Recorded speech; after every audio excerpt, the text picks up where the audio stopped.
Si vous allez dans un Best Buy, on pourrait croire que l'industrie entière court après le mini LED RVB. Samsung, LG, Hisense et Sony. Ils parient tous que le rouge, le vert et le bleu sont la prochaine étape pour les LCD. TCL a décidé de prendre une autre direction. Ils ont choisi de rester sur la technologie Quantum Dot. Ils les ont rendus très performants et ont clairement affirmé que leur méthode était la meilleure. Les deux meilleurs téléviseurs LCD actuels reposent sur des technologies très différentes, chaque entreprise étant certaine de son choix. Ce qui est ironique, car dans 18 mois, elles deviendront une seule et même entreprise. Mais pour l'instant, elles se disputent toujours la couronne du meilleur LCD de 2026. Et bien sûr, je parle du TCL X11L et du Bravia 9 Mark II. Et maintenant que j'ai eu l'occasion de vivre avec ces deux modèles pendant un certain temps, la réponse à la question de savoir lequel est le meilleur s'est avérée un peu différente de ce à quoi je m'attendais. Et je vous préviens, beaucoup d'entre vous n'allez pas aimer ma réponse ici. Alors découvrons lequel l'emporte, le mini LED SQD ou le True RGB. Très bien, alors d'abord faisons un petit rappel technique au cas où vous auriez besoin de vous remettre à niveau ou si vous n'avez pas encore regardé toutes mes vidéos d'analyse de la technologie des téléviseurs où j'explique tout ça. Parce que même s'il s'agit dans les deux cas de téléviseurs LCD et qu'ils offrent tous les deux une qualité d'image incroyable, la façon dont chaque téléviseur parvient à cette qualité d'image est vraiment différente. Le X11L est un téléviseur mini LED à Quantum Dot amélioré. Il utilise un rétroéclairage LED bleu classique avec un nouveau filtre Quantum Dot aux particules 12 fois plus petites que celles des QLED classiques, offrant un espace colorimétrique beaucoup plus large et une meilleure précision des couleurs. Il limite la diaphonie des couleurs entre les zones et peut intégrer plus de zones de gradation que le rétroéclairage RVB classique. Le contrôle du halo de TCL gère tout le rétroéclairage, ce qui explique pourquoi l'effet de halo est quasi absent sur ce modèle avec du contenu réel. La Bravia 9.2 utilise leur version du mini LED RVB. Ils l'appellent True RGB. Au lieu d'un rétroéclairage d'une seule couleur, ils utilisent des LED rouges, vertes et bleues contrôlés individuellement dans le rétroéclairage, ce qui permet de créer la couleur directement à la source au lieu de devoir la filtrer. Et ce genre d'architecture, ça demande un traitement vraiment performant. Et Sony, bien sûr, va exceller dans ce domaine. Le Backlight Master Drive Pro de Sony illustre parfaitement le meilleur contrôle du rétroéclairage parmi tous les téléviseurs mini LED RVB cette année. C'est en quelque sorte la référence. Si vous voulez une analyse plus approfondie sur le sujet, encore une fois, j'ai toute une vidéo là-dessus, je mettrai le lien dans la description pour vous. Mais pour l'instant, parlons du rendu réel de l'image sur ces téléviseurs. Et commençons par le TCL. Le X11L est le téléviseur le plus lumineux que j'ai jamais eu chez moi. Et si vous le laissez faire, ce téléviseur peut devenir presque douloureux pour les yeux, même à 50%. L'effet de contraste que vous obtenez avec ce téléviseur est vraiment remarquable. La luminosité soutenue sur tout l'écran est également très impressionnante. Et vous ne voyez pas les couleurs complètement délavées à ces niveaux de luminance élevés. Et c'était un très gros inconvénient de beaucoup d'anciens modèles QLED traditionnels. Vous obteniez une luminosité incroyable, mais vous sacrifiez toujours la saturation des couleurs pour cette luminosité. Le SQD Mini LED n'a pas ce problème. Cependant, SQD est un peu connu pour ne pas être très bien calibré dès la sortie de la boîte. Les rouges et les bleus sont trop vifs sur ces modèles, il faudra donc régler l'image. Heureusement, il existe une solution simple. Le mode film, et non le mode réalisateur, étonnamment, corrige à peu près 90% des problèmes de calibration, je dirais. Mais si vous avez ce modèle, je vous recommande quand même fortement de prendre le temps de bien régler l'image, car ces 10% supplémentaires en valent vraiment la peine. Une fois ce modèle bien réglé, il sera difficile de dire que cette télévision n'offre pas une meilleure image que presque tout ce qui existe sur le marché, LCD ou OLED. Ne le dites pas dans les commentaires de mon test du X11L, sinon ils vont encore me crier dessus. Si vous avez vu ce test, vous savez que la scène de l'astrophage de Projet Dernière Chance est celle que je préfère montrer à mes amis pour illustrer les capacités de cette télévision. Ma femme n'était pas convaincue par cette télévision avant de voir cette scène. C'est incroyable. L'animation rend aussi très bien. Les couleurs de ce modèle sont riches et éclatantes. On regarde encore X-Men 97, et je vous assure, il n'y a aucun mauvais épisode dans cette série. Si vous ne la regardez pas, je vous recommande cette série. Quel que soit le contenu sur cette télévision, HDR, jeux vidéo ou tout contenu à fort contraste, ce sera incroyable. En gros, tout ce que vous pensez qui rendrait bien sur un OLED va être superbe, voire encore mieux sur le X11L. Mais il y a une chose à noter à ce sujet. Même si la télévision va jusqu'à 100%, je recommande rarement cela. Pour la plupart de mes contenus, je règle à 50%, où l'image est la plus fidèle en couleur sur cet écran. Mais même à 50%, elle surpasse toujours tous les reflets venant de ma fenêtre. Je ne veux pas que 50% vous fasse croire que l'image sera peu lumineuse, car c'est encore très lumineux. La nuit, je la règle encore plus bas, entre 20 et 25% selon le film ou la série. Si vous descendez en dessous de ce niveau sur ce modèle, ça va écraser certains détails dans les ombres, ce dont on parlera aussi avec le modèle Sony. Maintenant, ça nous amène au Bravia 9 II, qui n'a rien à voir avec le X11L. Là où le TCL mise sur la luminosité, Sony mise sur la précision et les détails dans les ombres. Leurs couleurs seront un peu plus limitées, mais elles sont plus proches de ce à quoi le contenu a réellement été masterisé pour ressembler. Le Sony offre de bien meilleurs détails dans les ombres, notamment pour garder la saturation des couleurs dans les zones très sombres. TCL va soit désaturer ses couleurs, soit complètement écraser les noirs si la luminosité est vraiment basse. Si vous voulez que le X11L corresponde au Bravia 9 II en termes de détails dans les ombres, alors il faudra augmenter le niveau de noir d'un cran et mettre le gamma à 2,2. Ce qui sacrifie un peu le contraste de l'ensemble de l'écran. Donc c'est un petit compromis à faire. TrueRGB cependant le fait correctement dès la sortie de la boîte.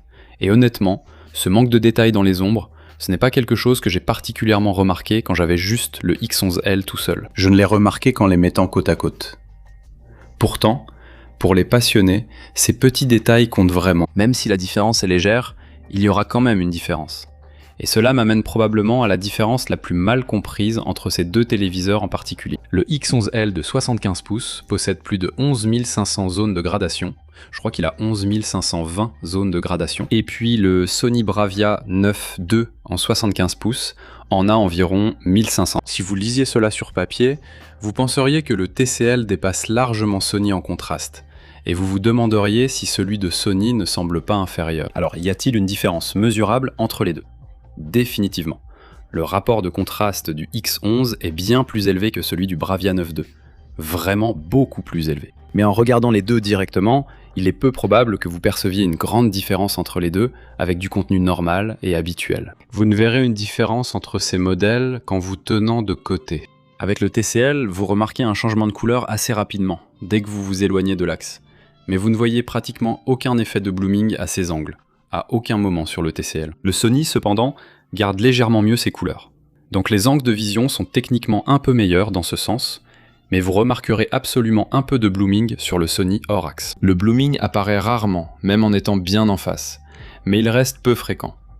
Par contre, de côté, il est nettement plus visible. C'est le reflet de l'architecture impressionnante de TCL. TCL parvient ainsi à rendre le blooming presque inexistant, tandis que Sony mise sur un traitement d'image haut de gamme. Le fait que Sony rivalise presque avec TCL en contraste, avec seulement 1500 zones, est impressionnant, même si un peu de blooming subsiste parfois. Les spécifications seules ne suffisent pas toujours à tout expliquer. Mais si tu regardes, par exemple, Spider-Man Across the Spider-Verse sur le Sony, tu ne penseras pas au blooming ou aux zones de gradation avec cet appareil. Le film est aussi beau, voire meilleur, que sur le Samsung S95F, qui était pour moi le summum pour ce film l'année dernière.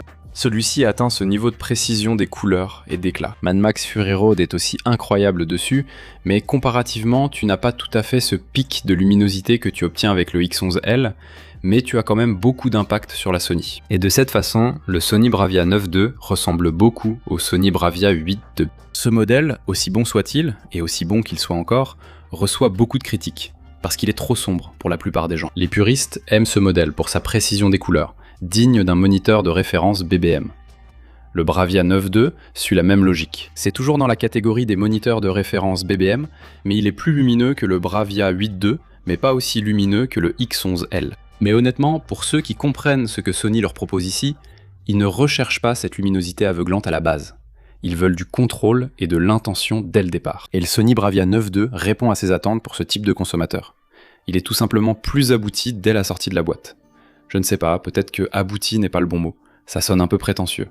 Et je sais que Sony a un peu cette réputation. J'ai pas vraiment envie de renforcer cette idée. Peut-être qu'une meilleure explication, c'est que Sony, eux, ils n'essayent pas de viser l'effet spectaculaire, comme TCL le fait un peu avec leur luminosité et leur impact général. Sony cherche à atteindre le réalisme. Et je pense que la différence entre ces deux téléviseurs, de ce point de vue-là, est étonnamment faible. Mais quand on les regarde, c'est en fait assez perceptible. Et ce que je veux dire par là, c'est que c'est un peu la même discussion qu'on a tout le temps en photographie. Le micro-contraste et l'effet 3D sont justement ce qui fait la réputation des appareils photo et objectifs Leica par exemple. Mais si tu montres une seule de ces petites différences entre deux images, cela ne paraît pas grand-chose. Mais quand tu les additionnes pour former une image entière, il y a un réalisme indéniable qui est vraiment difficile à égaler. C'est un peu ce que Sony fait ici. Si tu sais apprécier la différence entre une photo prise avec un appareil Fujifilm et un Leica, il y a de grandes chances que tu remarques aussi la différence entre un SQD mini LED et un True RGB mini LED, du moins en haut de gamme. Et si tu ne peux pas, ce n'est pas grave non plus, tu serais comme la majorité des gens. Ça veut juste dire que tu n'es pas la personne à qui Sony demande de payer plus cher. Maintenant, quelque chose que je pense que absolument tout le monde remarquera, c'est la différence de finition d'écran entre ces deux téléviseurs en particulier. Les téléviseurs True RGB, à la fois le Bravia 7.2 et le Bravia 9.2, ont une technologie mat intégrée à l'écran. Le Bravia 9.2 étant en quelque sorte la meilleure version des deux. En fait, je pense que Sony a dépassé Samsung en ayant le meilleur traitement mat de tous les téléviseurs du moment. Ça élimine tout simplement les reflets. C'est absolument incroyable quand on te voit en personne. Mais j'ai été un snob des écrans brillants comme les OLED pendant des années. Et je le suis encore un peu, mais j'ai changé d'avis sur les écrans mat. Sony a vraiment fait du bon travail avec ça. Le X11L ou n'importe quel mini LED SQD d'ailleurs n'est pas du tout au niveau de ce que fait le True RGB en gestion des reflets. TCL mise davantage sur la force brute, envoyant tellement de luminosité que les reflets sont éclipsés. Les deux solutions sont efficaces à leur façon. La solution de Sony est plus élégante, celle de TCL ressemble davantage à un coup de masse. Mais toutes leurs différences ne seront pas aussi évidentes. Certaines choses, comme le jeu vidéo et la fluidité des mouvements, sont un peu plus nuancées. Pour le jeu, au final, j'ai l'impression que c'est plutôt un match nul entre les deux. Il y a un petit compromis à faire de part et d'autre. Le X11L offrait plus de luminosité HDR, une excellente fluidité et de bonnes performances à des fréquences d'image élevées. Le Bravia 9.2, bien que plus sombre dans la plupart des scènes, offrait de meilleurs détails dans les ombres que le X11L, mais ses performances étaient inférieures à des fréquences d'image élevées. Maintenant, je ne dirais pas que la fluidité des mouvements était mauvaise, mais ce n'était pas vraiment exceptionnel, ce qui m'a vraiment surpris. Parce qu'avant même de penser à comparer ces deux modèles, je pensais que Sony serait largement supérieur pour le jeu. Surtout que je joue sur une PS5. Mais je dirais que TCL l'emporte légèrement sur Sony parce que, pour ma part, je préfère une meilleure fluidité des mouvements à des détails d'ombre plus poussés pour le jeu, mais au final, c'est à vous de voir ce qui est le plus important pour vous. Fait intéressant, avec du contenu classique, la fluidité des mouvements semble meilleure chez Sony, dont le traitement d'image paraît supérieur. Dans les tests de mouvement, la Bravia 9.2 est légèrement supérieure à la TCL. La différence est faible, mais Sony reste meilleure. À 24 images secondes, la Sony atténue un peu mieux les saccades que la TCL. Cependant, il s'agit de motifs de test destinés à révéler ces différences mineures. Dans le contenu classique, la différence entre les deux est minime. Quel que soit le programme, le rendu est très bon. Tous deux excellent dans la mise à l'échelle des anciennes émissions. Si je chipote, la Bravia 9.2 propose un meilleur upscaling que la X11L, qui offre aussi un bon rendu. Mais si vous regardez quoi que ce soit en streaming ou en 4K, je ne pense pas que qui que ce soit puisse remarquer une différence de fluidité entre les deux. D'accord, à ce stade de la vidéo, vous pensez sûrement que je privilégie la version mini LED RGB de Sony comme la meilleure TV et technologie des deux. Eh bien, c'est la partie qui, je pense, va en contrarier certains parmi vous. Maintenant, la Bravia 9.2, clairement, ce sera le choix des passionnés. C'est le genre de télé pour quelqu'un qui va voir l'Odyssée en vrai, en IMAX 70 mm, et qui peut vous expliquer exactement pourquoi c'est important, au-delà du fait que l'écran soit juste vraiment grand et un peu plus carré. Une personne cherchant des détails dans les ombres, des couleurs précises, et aucun reflet entre ses yeux et ce qu'elle observe. Ce que vous perdez en choisissant Sony plutôt que TCL, c'est que TCL vous offrira cette luminosité supplémentaire et ce punch, surtout dans les scènes où la luminosité est soutenue. Ce que vous payez avec le True RGB, c'est essentiellement du raffinement et encore du raffinement, et je pense que c'est quelque chose qu'un petit pourcentage de personnes remarquera réellement. Le TCL X11L, en revanche, c'est le modèle phare pour littéralement tout le monde. C'est pour la personne qui a déjà des reflets sur sa télé et qui s'en fiche. Elle veut juste une image qui va surpasser ses reflets. Pour ceux qui souhaitent le rendu OLED brillant mais plus lumineux, avec une luminosité soutenue et une configuration plus polyvalente, un appareil polyvalent. Et quand l'image est bien réglée, encore une fois je dois préciser, quand l'image est bien réglée, L'impact visuel de cette image est indéniablement spectaculaire et le contraste ressemble exactement à celui de l'OLED. Ça ne se contente pas de ressembler à de l'OLED, c'est précisément ce qu'est le trou RGB. Ça ressemble exactement à de l'OLED. Aucune trace de blooming n'est perçue sur une TV LCD, ce que le trou RGB ne peut pas dire, du moins pour l'instant dans cette version. Je ne sais pas comment dire autrement. Comme le TCL, c'est juste plus mémorable, et il le fait pour tout ce que vous regardez. Pour une salle familiale, utilisée jour et nuit, avec tout type de contenu, le X11L ou un mini LED SQD est la télévision idéale si vous cherchez quelque chose de lumineux et riche. La Sony fait tout cela, mais ce supplément apporte des avantages que seuls les passionnés remarqueront ou apprécieront.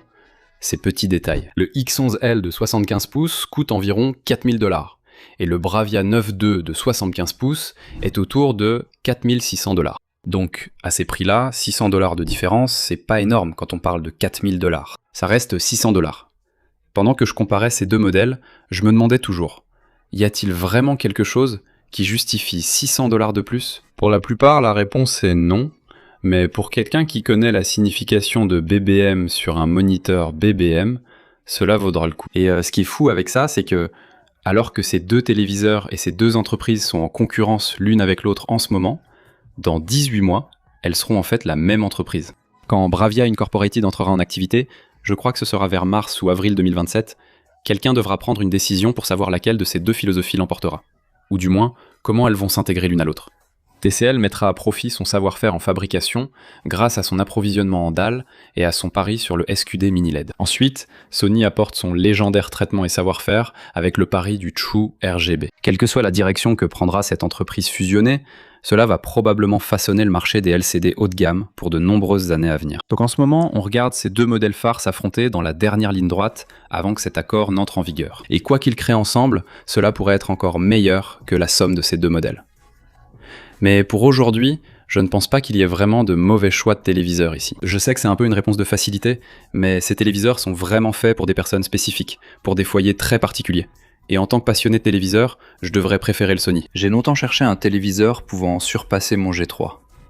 On penserait donc que le modèle le plus abouti et le plus précis en couleur aurait été mon choix évident. Mais il y a quelque chose avec le X11L et plus généralement avec le mini LED SQD qui me marque un peu plus. Le True RGB semble actuellement être la meilleure version de la technologie LCD. Mais le mini LED SQD, du moins au niveau des modèles phares, donne l'impression d'être quelque chose entre la technologie LCD et le LED. Donc pour moi, le SQD semblait être le meilleur choix. Dites-moi en commentaire quelle option vous préférez, ou si vous pensez que je suis complètement fou d'avoir choisi le SQD et le X11L au lieu du Bravia 9.2 True RGB. Ou si vous hésitez entre les deux et que vous voulez mon avis spécifique par rapport à votre pièce ou au contenu que vous regardez habituellement, mettez ça aussi dans les commentaires et je ferai de mon mieux pour vous aider. Et comme toujours, merci beaucoup d'avoir regardé et on se retrouve dans la prochaine vidéo.